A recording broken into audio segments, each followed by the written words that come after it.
আমার নাম মায়া। ছোটবেলায় মামাতো ভাই রিফাতের সঙ্গে আমার খুব ভালো সম্পর্ক ছিল। একই বাড়িতে ছুটির সময় দেখা হলে একসঙ্গে গল্প করতাম, হাসতাম।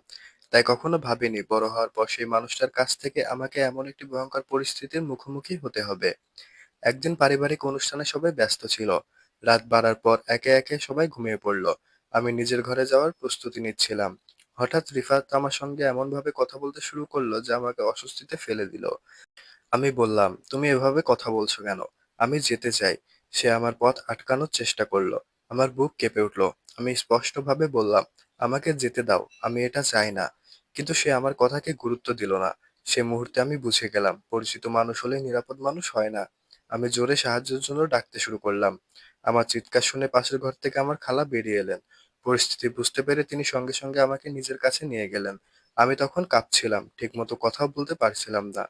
খালা আমাকে জড়িয়ে ধরে শুধু বললেন, "তুমি কোনো ভুল করোনি।" সে কথাটা শুনে আমি আরো কান্নায় ভেঙে পড়লাম। পরদিন আমি পরিবারের বিশ্বস্ত সদস্যদের সবকিছু জানালাম। প্রথমে অনেকেই বিশ্বাস করতে পারছিল না। কেউ বলল, "ও তো তোমার আত্মীয়।" আমি উত্তর দিয়েছিলাম, আত্মীয় হলেই কি অন্যায় করার অধিকার পাওয়া যায়?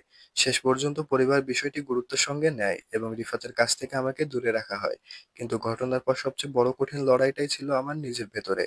অনেকদিন রাতে আমি ঘুমাতে পারতাম না। দরজার সামান্য শব্দ হলেই ভয় পেতাম। নিজেকেই বারবার প্রশ্ন করতাম, আমি কি সেদিন আরো কিছু করতে পারতাম? পরে একজন বিশ্বস্ত মানুষের কাছ থেকে একটা কথা শুনেছিলাম, যা ঘটেছে তার তোমার দায় নয়। সে কথাটা আমাকে ধীরে ধীরে স্বাভাবিক জীবনে ফিরতে সাহায্য করেছিল। আজ আমি জানি ভয় পাওয়া দুর্বলতা নয়, চুপ করে থাকা বাধ্যতামূলক নয়। আর কোনো পরিচিত মানুষ যদি আমাদের সীমা অতিক্রম করার চেষ্টা করে তাহলে তাকে রক্ষা করার দায়িত্ব আমাদের নয়। নিজেকে নিরাপদ রাখা, বিশ্বস্ত মানুষের সাহায্য নেওয়া এবং প্রয়োজন হলে আইনগত সাহায্য চাওয়া, এগুলো আমাদের অধিকার। সেই রাত আমার জীবনের একটি ভয়ঙ্কর স্মৃতি হয়ে আছে, কিন্তু সেই রাত আমাকে একটা গুরুত্বপূর্ণ শিক্ষা দিয়েছে। অন্যায়ের দায় কখনো ভুক্তভোগী নয়, আর ভয়কে জয় করার প্রথম ধাপ হলো সত্যিটা বলা।